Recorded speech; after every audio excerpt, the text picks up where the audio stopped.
Raila Amolo Odinga was asked a question, a very, very simple question. That question was if Raila Odinga will work with the Deputy President, Rigathi because of the agenda of the one man, one vote, one shilling that Rigathi has been championing for recently. And of course, Raila Odinga also supports that particular agenda. That question, ladies and gentlemen, was very easy, very simple, because it only required two answers, either yes or no.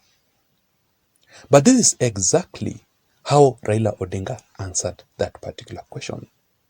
That he is open, very much open, to work with everybody in the government, not just Rigathi alone, to be specific. Because Rigathi is also part of this government. And this is because this government, led by William Ruto, is supporting Raila Odinga for the African Union Commission top job. Meaning, the only way that Raila Odinga can pay back is by working with this government for the sake of Kenyans. I want you to watch this particular video. And as you watch this video, if you haven't subscribed to this channel, I want you to take 1 second or two and hit the subscribe button for more political updates. To my returning subscribers, I want to appreciate you. You can also give this video a like and share this video if you can. Thank you so much for your support. I want you to remember one thing, that just a few months ago, not too long ago, Raila Odinga used to criticize this government so much. Raila Odinga used to describe this government, or the Kenya Kwanza government, as an illegitimate regime. Raila Odinga made it very public that he does not recognize William Ruto as the President of the Republic of Kenya. So you can see the difference in Raila Odinga's today's statement. So the question is, Raila Odinga making a sudden U-turn and to support this government or to work with this government, does it mean that Raila Odinga has finally surrendered? And I want to know directly from Raila Odinga's supporters who are currently listening to me. Do you want or would you want Raila Odinga to work with the government? Because this government is supporting Raila Odinga for the African Union Commission top job. And will you still support Raila Odinga if he will work with the government? I'm asking this because there are three things that will likely to happen ahead of the 2027 general elections if Raila Odinga will work with this government, as per his statement today. The first thing that will likely to happen is Raila Odinga versus President William Samoei Ruto's coalition, political coalition.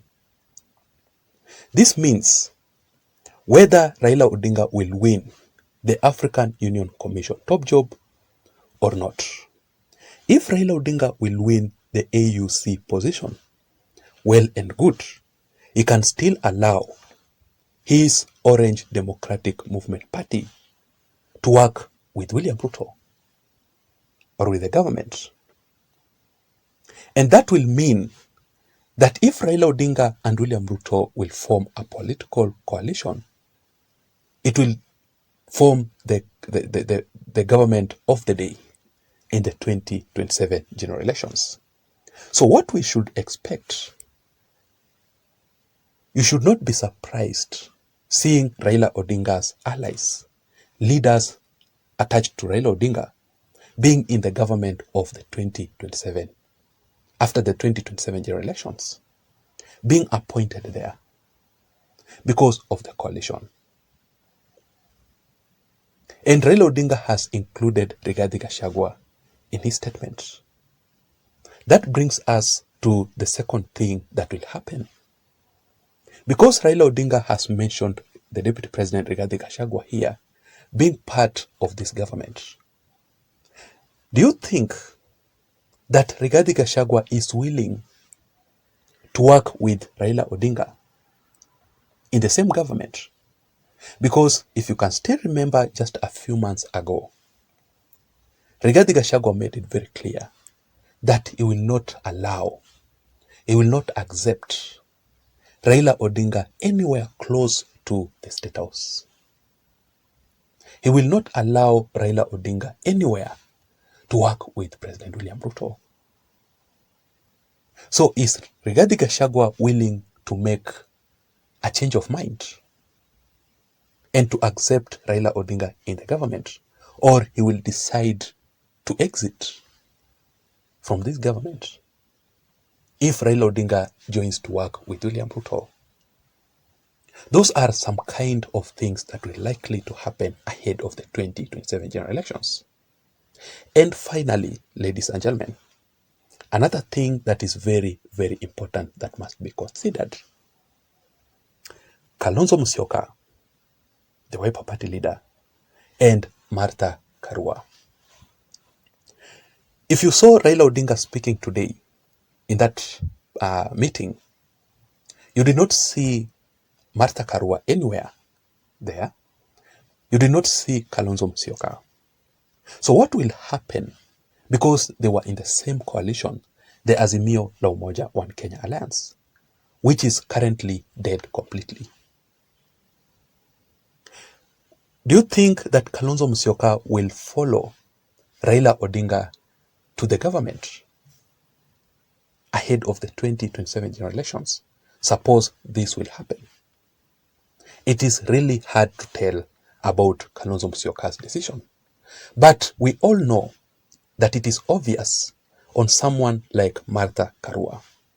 Martha Karua will not accept to follow Raila Odinga, to be part of this government. Martha Karua cannot do that. What about the former head of state, Uhuru Muigai Kenyatta? So basically what will happen here is all about betrayal. And that is exactly what I mentioned yesterday in my yesterday's video, that in politics of the Republic of Kenya can change anytime, and whereby you can find out that your today's political friend can be your tomorrow's political enemy. Ladies and gentlemen, as I wind up, I would want to know your thoughts, your opinions in the comment section down below. What can you say about Raila Odinga's statement? Please don't forget to subscribe to this channel. Let me see you again in my next video. Have a good night. Bye-bye. And thank you so much for listening to me.